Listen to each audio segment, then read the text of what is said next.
8:10 a.m.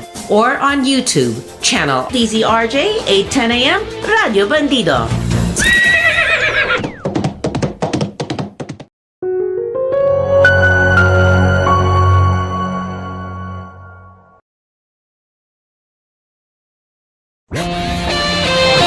The views and comments of the hosts and guests are not necessarily those of the station. Hi, I'm Nicole Jacinto. Join us on Healthline with 𝗏𝗏𝗵𝗏 as we discuss the latest health and medical topics with doctors from 𝗏𝗏𝗵𝗏. For a healthier and uplifting lifestyle, tune into Healthline with 𝗏𝗏𝗵𝗏 on DZRJ 8:10 a.m. Radio Bandido TV. You've got questions, we've got answers. Watch and listen to Healthline with 𝗏𝗏𝗵𝗏, Mondays, 5 p.m. to 6 p.m. Airing on Sky Cable Channel 224 and on all DTT boxes. Simulcasting online on Facebook and YouTube. Listen and watch on your mobile devices. Just search DZRJ Radio Bandido. You're about to experience Healthline, a show where doctors from 𝗏𝗏𝗵𝗏 interact with you for a healthy, uplifting lifestyle. Moderated by Nicole Jacinto. You've got questions, we've got answers. So welcome to Healthline. Hi, everybody, and welcome to Healthline with 𝗏𝗏𝗵𝗏. I'm your host, Nicole Jacinto. Yes, indeed, you've got questions and we've got answers. And today we have a bunch of questions and a bunch of answers about COPD, that's chronic obstructive pulmonary disease. And with us today, we have Dr. 𝗠𝗸𝗁𝗏𝗶𝗵. Doctor, how are you this afternoon? Hello, glad to be here. Thank you for inviting me. Yes, of course. Good to see you again. Okay, so doctor, am I to understand that you were a pulmonologist or a pulmonary specialist? Yes, I specialize in managing pulmonary conditions. Mm-hmm. Okay, so doctor, COPD is just one of the many pulmonary conditions that someone can have, but we haven't. I don't think we've taken it up in years during the program. So it's good to kind of remind people out there about it, and perhaps those who have it or know someone who have it can learn more about it, and more importantly, hopefully, if there's anyone listening out there, like we can. Perhaps if they take your advice or learn more about the COPD, they can prevent getting it. Okay, doctor, so what exactly is COPD? So COPD is chronic obstructive pulmonary disease, no? So if we go by the name, chronic meaning ano siya, lifelong condition, no? Hindi siya acute, and unfortunately, there's still no cure for the condition. And then obstructive meaning may blockage dun sa flow ng air in the airways or the bronchus, no? And this obstruction in the flow of air is brought about by long-standing inflammation or swelling in the airways, which is brought about naman by chronic exposure to noxious chemicals, specifically cigarette smoke. Okay. So basically, from the name, makikita natin yung characteristics na it's lifelong. It affects the quality of life of our patients. There's obstruction in the airways, and the most important cause is cigarette smoking. Okay, so in relation to cigarette smoking, or that is the first or the primary cause. So is this when it comes to those who smoke cigarettes? How about those who don't smoke cigarettes? How can COPD affect them? Of course, secondhand smoke is also proven to be harmful, but it's difficult to quantify the exposure among those who are secondhand smokers, no, as opposed to actual smokers. No? In medicine, we quantify the exposure by computing what is called the pack years. So essentially, when we say pack years, how many packs per day multiplied by the number of years. Yes, for example, 1 pack per day for 10 years, 1 times 10 pack years. No? And the higher the pack years, the higher the exposure, the higher the risk. Now, unfortunately, hindi pa na-develop yung formula for secondhand smoking, but it has been determined that it is still a risk factor, albeit lesser yung risk, no? Kasi nga less yung dosage nung toxic chemicals kasi ano lang siya, second hand.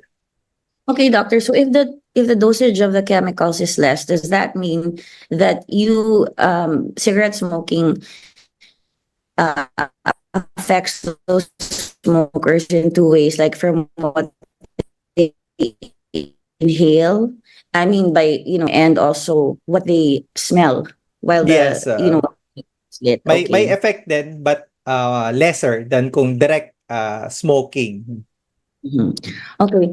What about those who, is it just mainly cigarette smoking, or is it other types of, let's say tobacco as well, or let's say you smoke cigars, and a lot of people who smoke cigars don't really inhale them. They just, Mm. it's a hituga, Yes, or other sorts of things. I mean, has it proven to be the same with other devices? mm. Uh, and that's, well, yeah, there.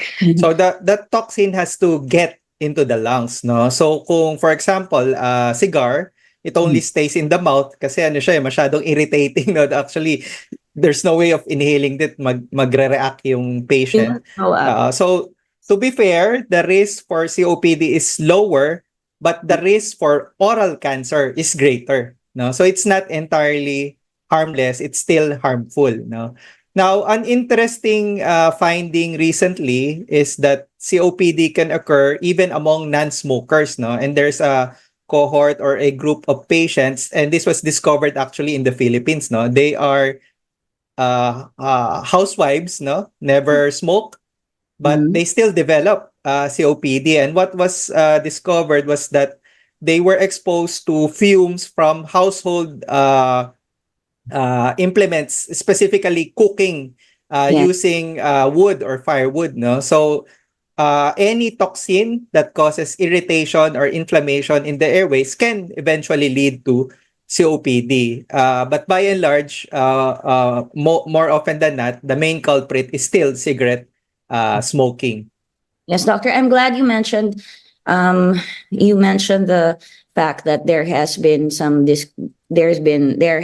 discoveries of mostly housewives, as you said, who cook with we use stoves here that we burn wood, plywood, any kind of wood, basically that you can. How about charcoal? Is it the same? Yes, but any combustion Mhm. process can produce toxins that are harmful to the lungs, no? And another important factor here is the ventilation in the room, no? So kung maganda yung ventilation, the lesser yung exposure. But if there's poor ventilation, then the concentration of the particulates is higher, which would result to higher exposure to the toxic chemicals. Thank you, doctor.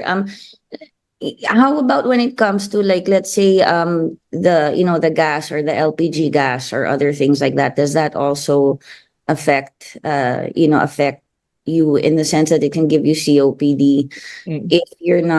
if the room is not well ventilated? The effects are mostly acute, no, or sudden and short term because one cannot tolerate exposure to LPG for a long time. So it's not conducive to the development of COPD because the exposure has to be chronic or long term, no. For example, yun nga, cigarette smoke na constant exposure for years or even decades. Now, that can result to COPD. No? For some gases or some other exposure, they only result to acute injuries, which is a different form of illness altogether. Yes. And I'd just like to mention, doctor, in our culture and in our country, we still use a lot of, especially in the provinces, there's a lot of, well, even in Metro Manila, there's a lot of they burn wood, extra wood, they buy wood, coconut husks, things like that to cook the meals. Like there's a kind of grill on top, and that's the type of heat that they use: charcoal, wood, coconut husk, anything that burns, paper. It's all mixed up together. And then, Mm-mm. maybe before, it was more sort of you cooked your food outside, you brought it in, Mm-mm. and some places still don't. A refrigerator is not really part of their household. But of course, as the weather has changed over the years and all these things, we tend to have places where we cook inside. Just explain to our audience abroad who may or may not, just to remind them of how it is here. And I guess that's why it was discovered in the Philippines Yes, more than and mostly in the rural areas. No? It was yes. prevalent in the rural areas. Yeah, then they will, let's say, build something to cover the area for cooking so that you can cook when it's raining or windy. But if you enclose it too much, there's less ventilation. And Yes. so thank you, doctor, for going through that and telling us what it is. Now, COPD, you mentioned it, of course, it's obstructive. So it's when the airways are blocked. Is it the airways in the lungs only, or are there other, like, this, is there swelling? You said after it has swelled, after there's been inflammation, well, not swelled, but you said inflammation for a while. Is it the airways only in the lungs, or does it include wherever air passes, like nose, nasal cavity, perhaps throat, or just the lung area? So what's involved are mostly the smaller and the lower airways. No? So not necessarily the large airways like the trachea or the main stem bronchus. No? These are anatomic structures. What's mostly affected are the smaller size airways, which are lower in the respiratory tree. No? What happens is that with exposure to toxins, of course, the cells in lining those airways are irritated and they swell. No? They literally become red and swollen, no? And they become inflamed. No? That inflammation per se, because of the swelling, can cause obstruction. But with the chronic exposure and the chronic inflammation, what happens eventually is that there will be scarring. No? So nagpepeklat yung lungs. No? So after chronic exposure, and when the lungs are unable to repair itself anymore because of overwhelming exposure to toxins, then there will be permanent damage already. And the most great description that can be easily understood is that there will be scarring in the airways, which would result to permanent obstruction, even if there's no more exposure to the noxious gas like tobacco smoke. No? Thank you, doctor. Have there been any studies that you know of, or what is your opinion and professional opinion on perhaps those who vape liquids? Has that been known? I'm not trying to stir up controversy here. It's just that it seems like you're inhaling water. Like No. vape, not Yes. really your air, but it's like some kind of, I mean, if it's not regulated well enough, or if it's not known, because I remember when it first came out, like those pipes. What if you don't really know what's in those? Like they use it to flavor it, and then you inhale it. Has that been known to cause anything similar? So the key to that is finding out the ingredients of what's being inhaled. No, if it's just steam, water, so no problem. No, but if the chemical that's in the vape or the juice is toxic, then by and large the effect is the same as with regular cigarette smoking. So that's one problem with regulation of the electronic cigarettes. No, there's no full disclosure on the ingredients. No, we don't know what's contained in it. There's no long-term study with regards to safety. That's why we do not recommend electronic cigarette or vaping as a form of smoking cessation. No, it's not approved as a smoking cessation product, mainly because there's no evidence for effectiveness or efficacy, and more importantly, there's no evidence for long-term safety. No, there are even reports of short-term harm wherein certain specific products cause acute lung injury, wherein the young people with no underlying lung disease suffered from extensive lung damage because of inhalation of toxic chemicals in the vape that they consume. No? So in summary, hindi siya proven na beneficial in terms of smoking cessation. Harm is not yet determined, no? Specifically long-term harm. No? So, as I mentioned, for cigarette years yan before the harm can be detected. And there are reports, well-documented reports of short-term acute side effects or complications related to vape. No? It's a new illness. It's called 𝗛𝗲, no, or 𝗛𝗲, electronic cigarette or vape associated lung injury. So bagong sakit yun na discover. And how about, since we're talking about smoking anyway, let's say there are people who smoke other substances like marijuana or, it goes out, I'm okay because I'll hear it from people, I'm okay because I'm not smoking cigarettes anyway, I'm smoking marijuana or some other natural substance or tea leaves. Yeah, I've heard that a lot, tea leaves, things like that. Have you come across any patients like that or any findings, or do you have an opinion on that? Well, unfortunately, there's scarce data regarding those products because one, it's illegal, no? So we can perform any long-term studies, but of course, there is potential for addiction, no?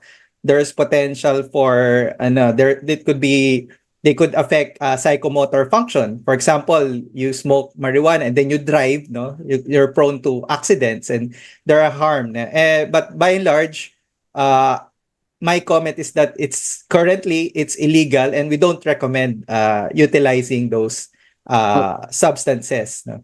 All right. Thank you. Just to comment, no, any combustion process kasi produces toxins, no, even though it's not quantified. Yes. So we always compare it with not inhaling those substances, which is much, much safer. Thank you, doctor.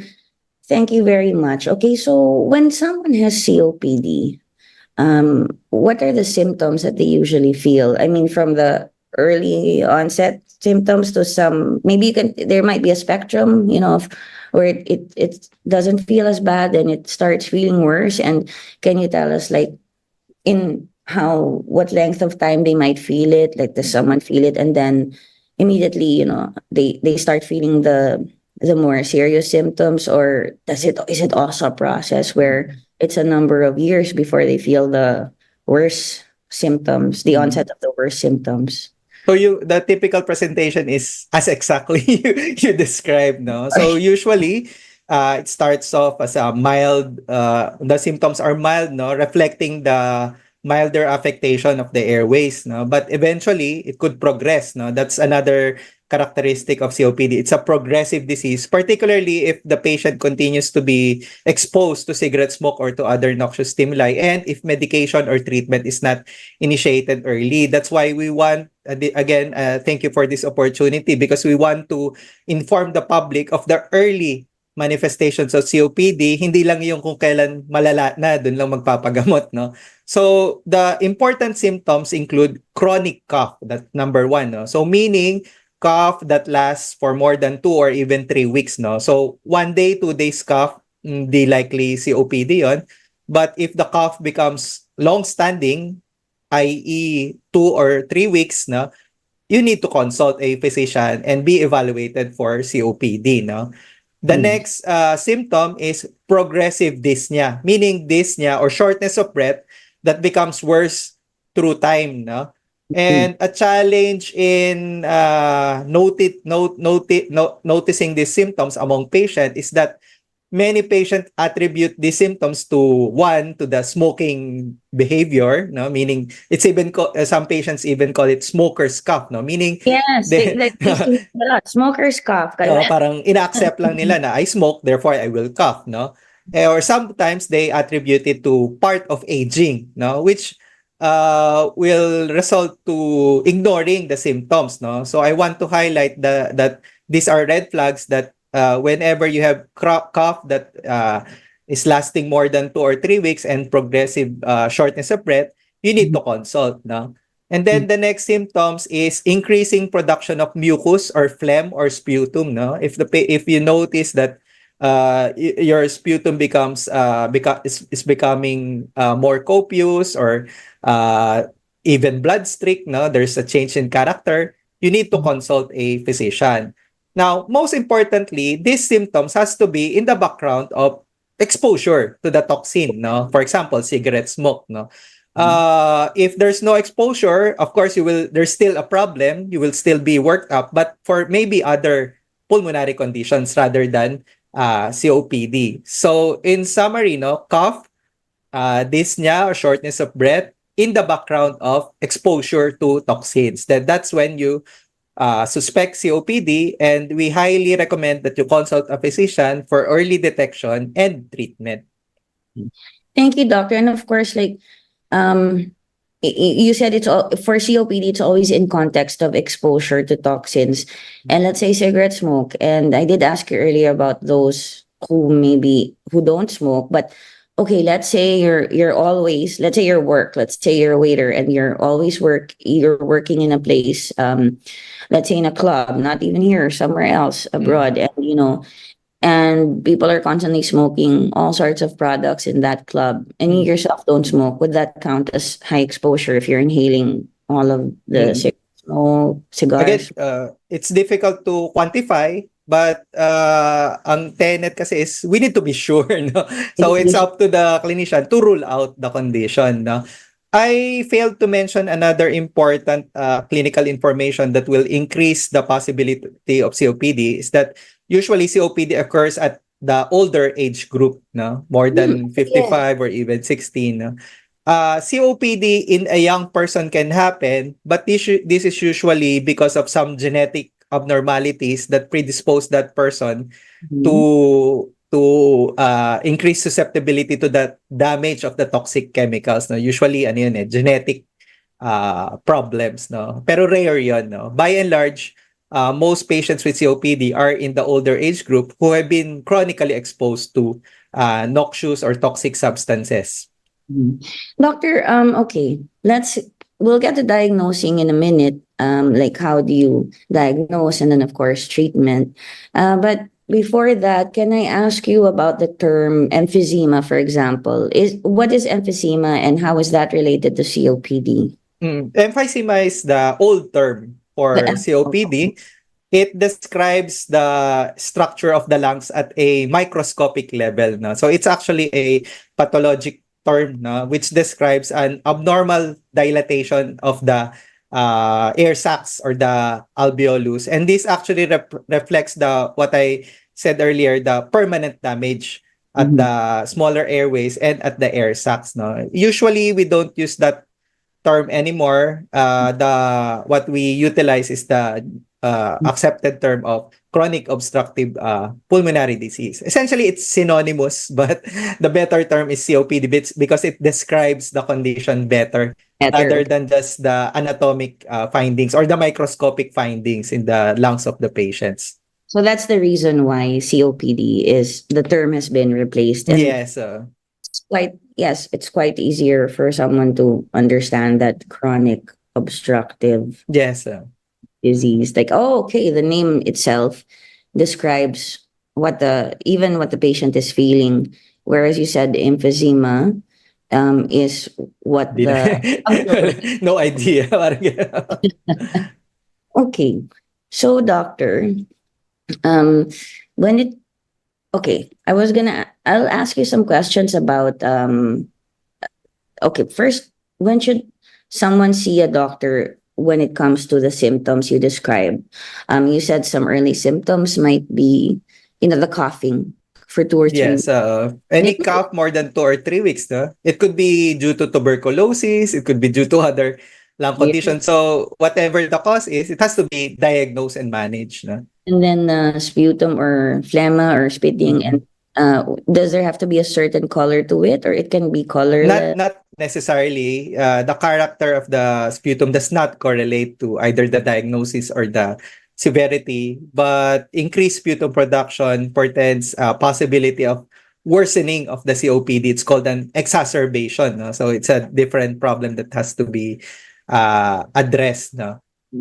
And then, of course, the shortness in breathing, or how do you say this? And it's growing more difficult over progressive time. Yes, progressive dyspnea or progressive shortness of breath.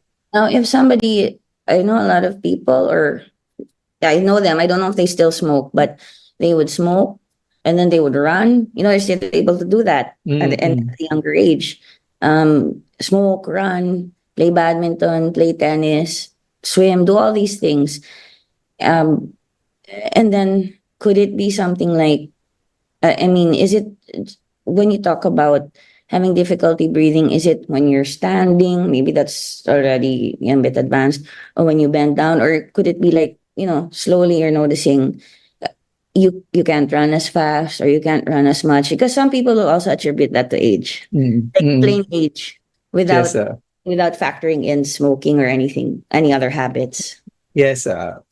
More important than the absolute level of physical capability is the change from Mhm. baseline. No? So, for example, you're saying you're able to run 2 kilometers without any difficulty, but before you used to run 12 kilometers. So that's significant, no? So what's important to note is the change from baseline. Now, the challenge in COPD is that this change can occur throughout a long period of time, yeah, that can go on unnoticed, no? You're not Uh, noticing as much, no? yes. So what important is the change from baseline, no? And this can occur through several years, no? Unless there's an acute event that happened which prompted the consult, no? And let's say you're the type of person who, ever since you were a kid, like 5 years old, 6 years old, you were already having difficulty, running as fast as the others, Mm, lasting as long, mm. endurance. Or let's say you climb the stairs and you were already like huffing and puffing, and obviously you weren't smoking yet then.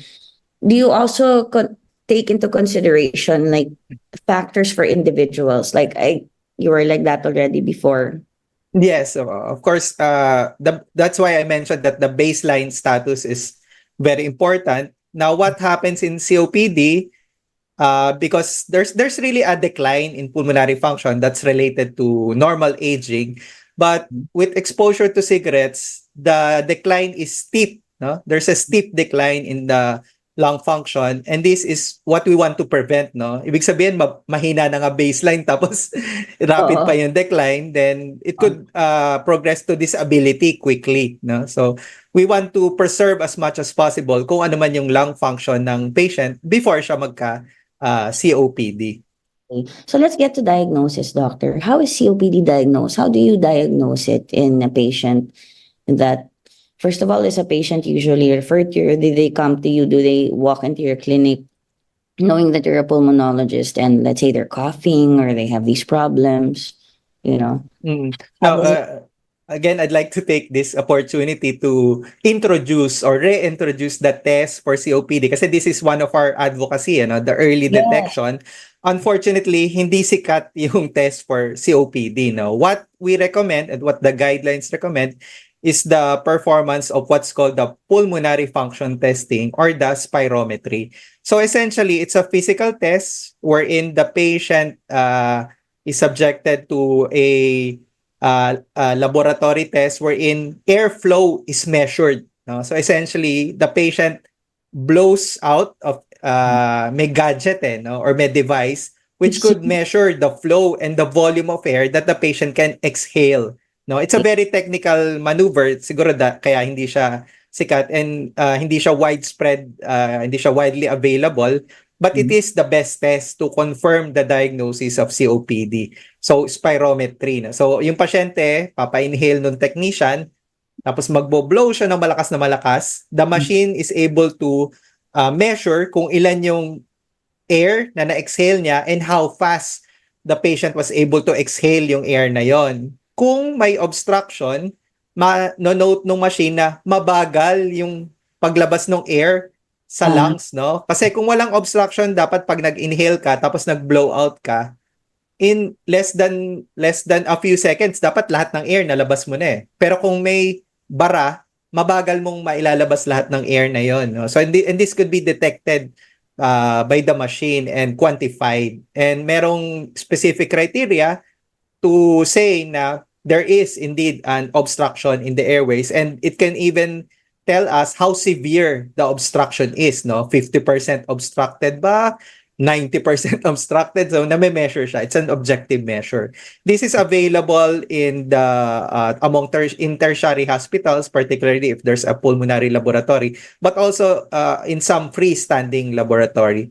And I'd like to advertise that the Pulmonary Society, the PCCP, is actually has a program to roll out the device so that it could be more accessible to the general population. No? So fortunately, may ganung program. Spirometry yung test. Spirometry, yes.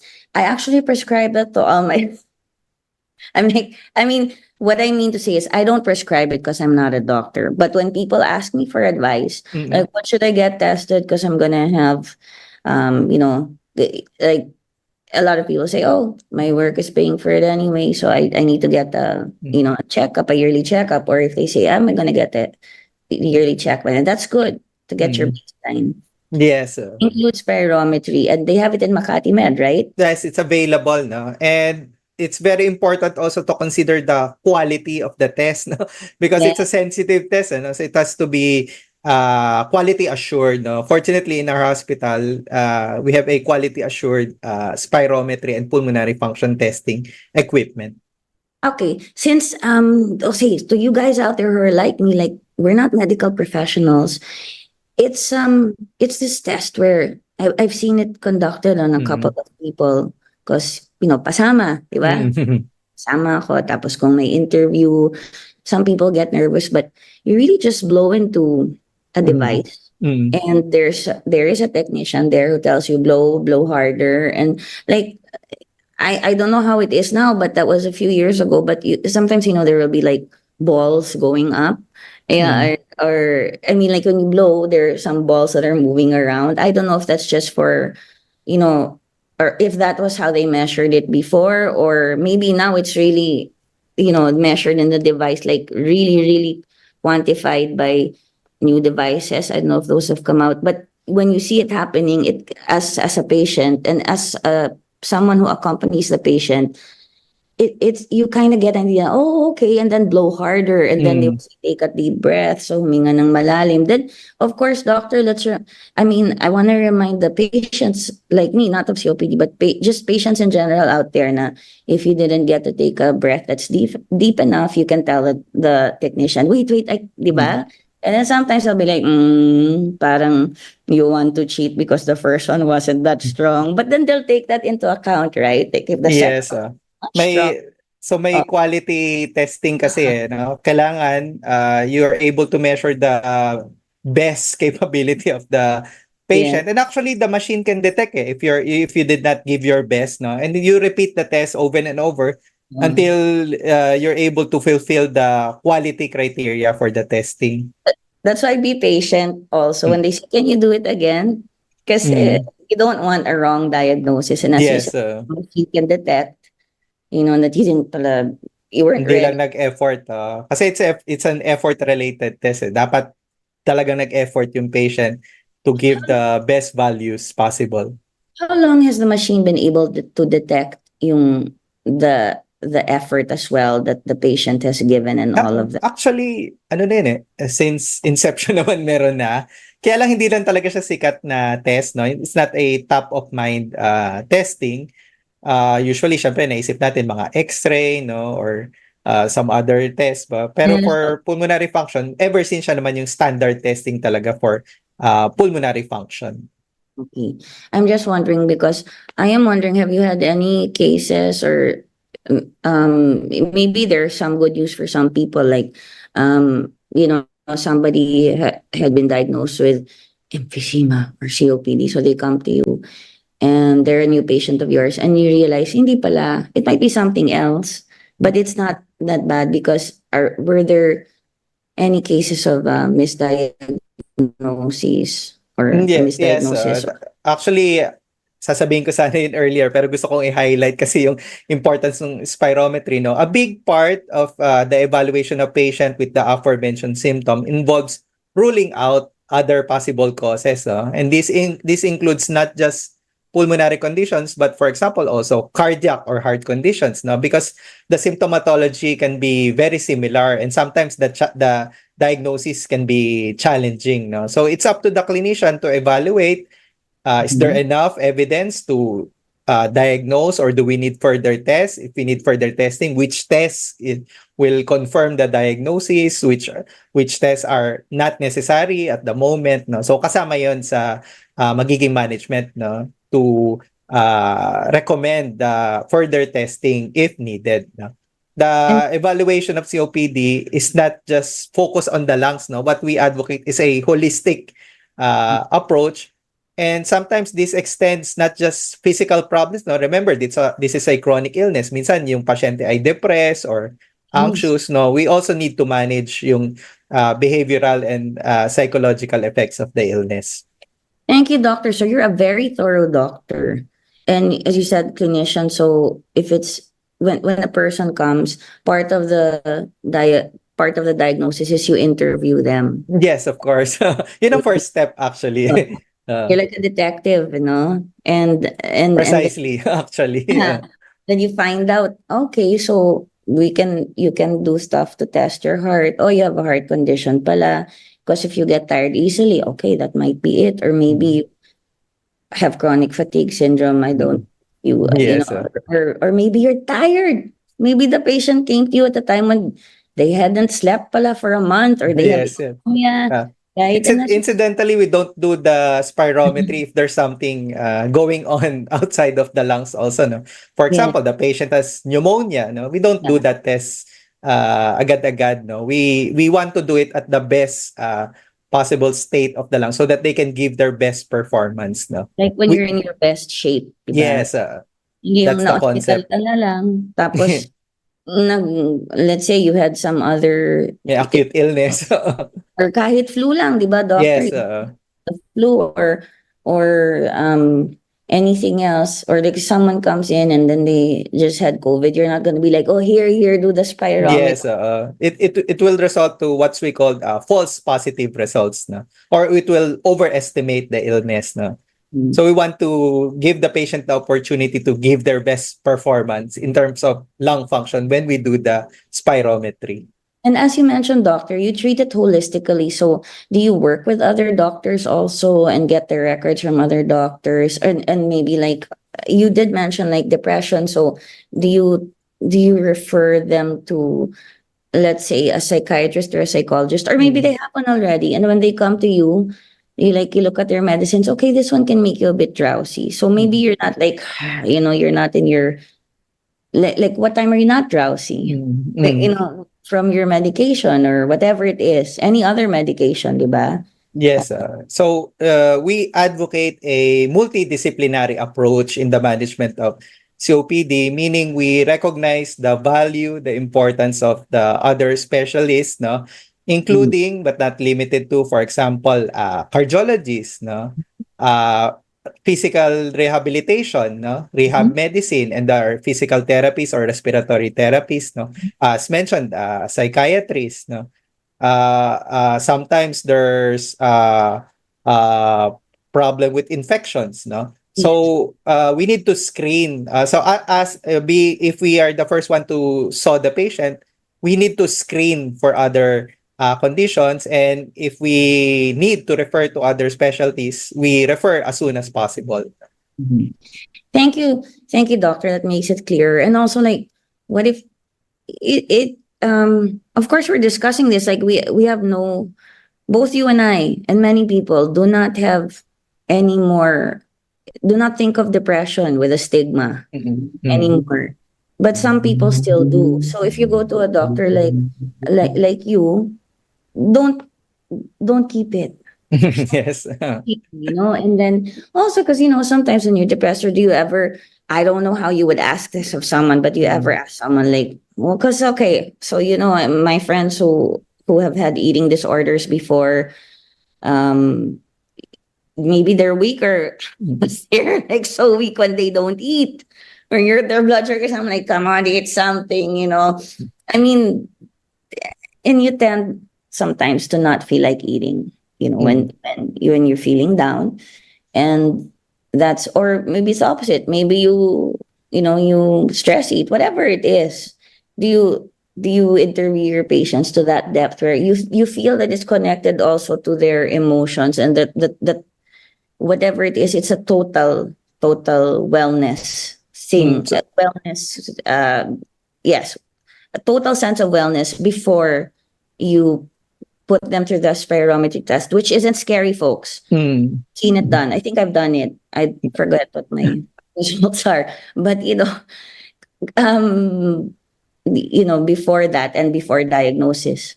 Well, the tenet is to rule out first physical problems, no, or physical illness, and then screen if there's non-physical or psychological or psychiatric problems. No, fortunately, there are tools, validated tools that are available. So essentially, these are questionnaires, no, na standard, and if in the screening tool, makita na there's a high likelihood of psychiatric or psychological problems, then we refer to the appropriate specialist. But of course, ang rule nga, ayusin muna yung physical problem. And then pag naayos na yon and hindi pa rin maganda pakiramdam ng patient, or if nag-positive dun sa screening tool, then we refer. Thank you, doctor. I mean, you're very thorough, and I like you. Thank you. I have been looking for a pulmonologist for someone. Well, this, what I'm actually saying are all in the guidelines naman. So hindi naman ako yung but I'm just saying what's recommended in there's a clinical practice guidelines, no, which it serves as a guide, no, for us clinicians on how to manage our patients well, specifically for COPD. Okay. So doctor, once you discover someone has COPD, what's the treatment like, or what treatments are available for those who have COPD?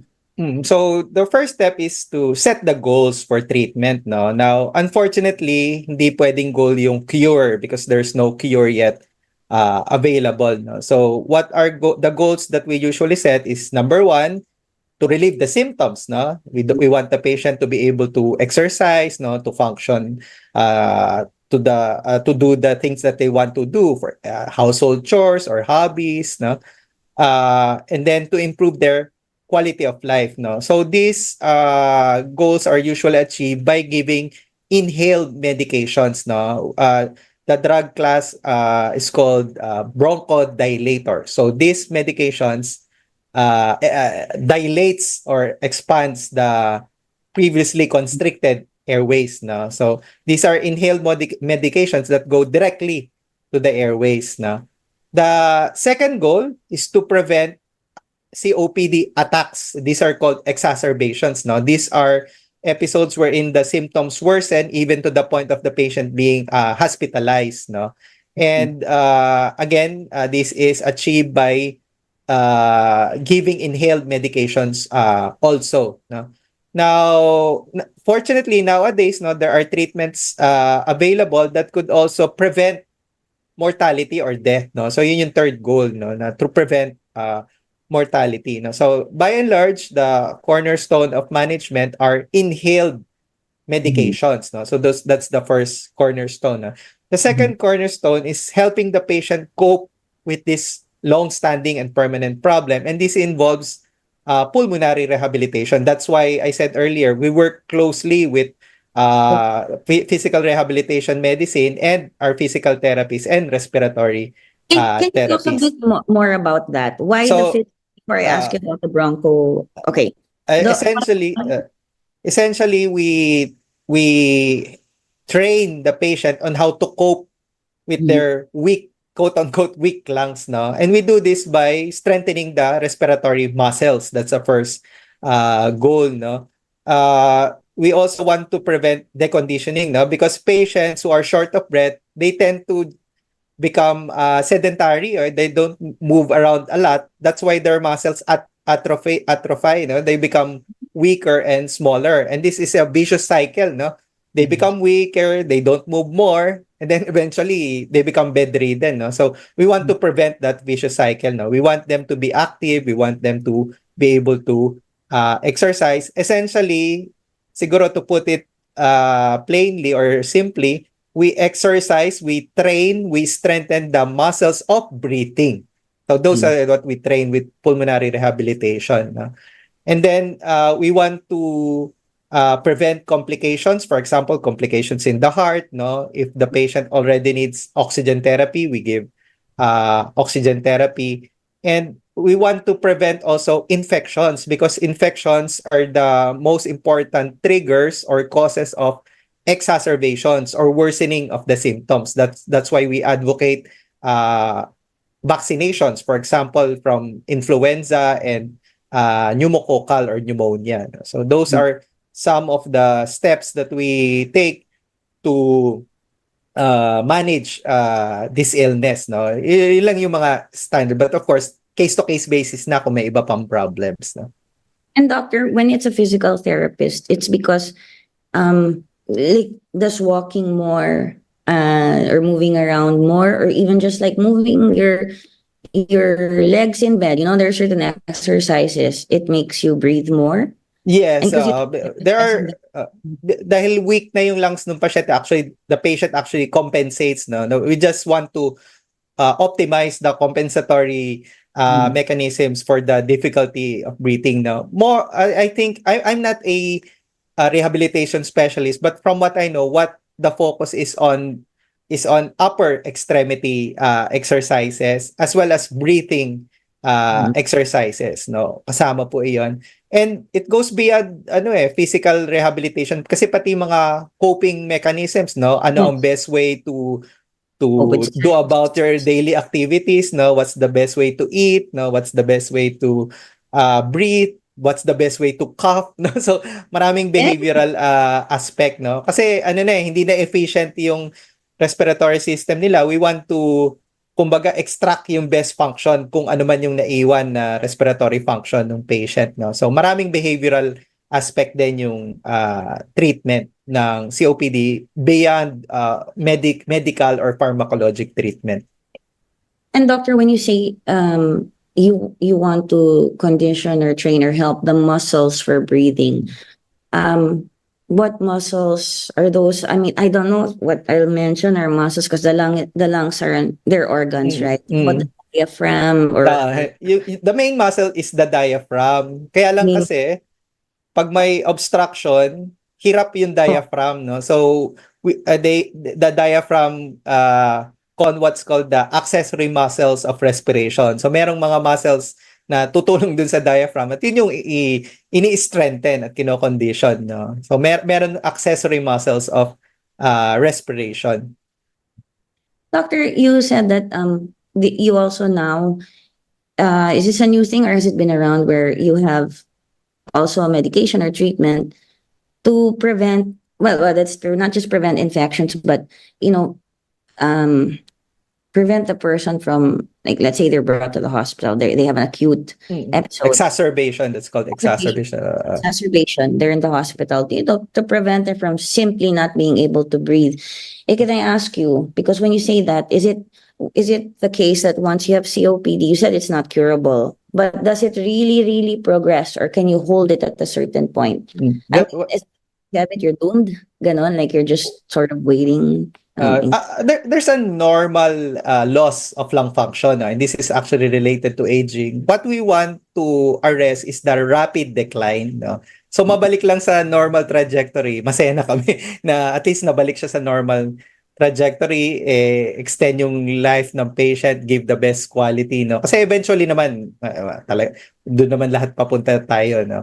But what we want to prevent is the rapid decline in lung function, no? And actually, the most important step is to stop smoking. Yun naman ang pinaka-importante, no? And then, prevent exacerbations or yung attacks. Kasi pag nagkakaroon ng COPD attacks, doon nagkakaroon na naman ng rapid decline in lung function. And unfortunately, pag nagka-decline, parang unlikely na babalik siya from baseline. No? So, permanent usually yung damage. And kung multiple yung damage na yan, nag-accumulate siya. No? So, what we want is to just bring it back to the normal trajectory, no? Relieve symptoms as much as possible, no? Make the patient active. And i-highlight ko yung isang goal kasi yung pinag-usapan natin puro function. But we also want to improve the quality of life of our patient. Kasi minsan mahaba nga life niya pero na bedridden lang siya or wala naman siyang magawa, no? So goal din yun na hindi lang mahabang buhay pero good quality of life din. Doctor, you mentioned inhaled medicine is the way to go if you have COPD. Like they're inhaled. When you say bronchodilators, is that something similar to what they give for asthmatics? Yeah, actually, the answer is yes. No? It's very similar. No? And actually, there's a lot of overlap between asthma and COPD, including diagnosis, coexistence of the two, no? And of course, in treatment. No? So it's the same medication given for asthma. The main, this is medyo technical. No? The main difference lang is that for asthma, the main treatment are inhaled corticosteroids. These are actually anti-inflammatory medicine, no? Parang pandagdag lang yung bronchodilators. For COPD, the main treatment are the bronchodilators. Pandagdag lang yung inhaled corticosteroid. But again, malaki yung overlap between the two, and there are patients with COPD who will need all the medications available kasi malala yung situation niya. There's actually a classification system which could guide the clinician. Pwede ba isang gamot lang? Kailangan ba niya ng 2 or more bronchodilators, or kailangan na ibigay lahat ng available sa armamentarium in terms of medicine? And there are different types of doctor. I mean, we're used to the type where you pump. Yes. So there's some parang you crack or you rotate it, then you inhale it. Yes, I'm glad you brought that up kasi it's not just about the molecule, no? A very important aspect in the treatment is choosing the right device for the patient. So maraming device, may meter dose inhaler, may dry powder inhaler. So iba-iba 'yon. And each device has its own distinct advantages and disadvantages. And it's very important that the patient is able to correctly use that device, no? To choose the clinician and the patient to choose the appropriate device for the patient. Kasi kahit gaano ka galing yung molecule, pag hindi nakapunta sa lungs yun dahil mali yung gamit or hindi appropriate yung device, then useless yung medicine. Do you ever use nasal sprays for that, or it's mostly through the mouth? Mostly through the mouth yun. Minsan may nebulize, no? Pero mostly oral yung dinadaanan. No? Kasi sometimes, doctor, you'll know kung mali yung pag-inhale mo and the dosage. Kasi parang, it's on my tongue. Sa mouth napunta. Dapat sa airways mapunta. That's one check, no? Yung mga nasal sprays for allergies or decongestion, whatever, parang, pag lang medication tas nangyari yon, mali ang gamit. Actually, part of the consult is to check for errors, no? So dapat pag nagpunta yung pasyente, dala niya yung device niya, tapos i-demonstrate niya sa clinician kung paano ba niya ginagamit, and the clinician corrects any step na mali dun sa pasyente. Yes, doctor. Okay, doctor, we have like a couple of minutes left. Is there anything else? I had so many more questions for you. It's just so nice to talk to you. I'm not even reading, any sheet or anything. I just said this is one where I'm gonna go with the flow. I just checked if we answered a couple of really basic questions that people should know about, because I might get so caught up into you that I'm going off on a tangent already, and like I'm totally enjoying the show, but not completely informing people on the basics, which is what we're also trying to do here, and to get people to get checked out, as you said, no, as early as possible. But we don't have to panic. It's just that if you've had these symptoms, go anyway. It might be something else, right? Yes, of course. Hey, ganon. Okay, so doctor, is there any kind of advice you'd like to give, or anything you'd like to say at all on the topic of COPD, or anything else that has to do with the lungs, which your specialty, you're a pulmonologist, just to the audience out there at large?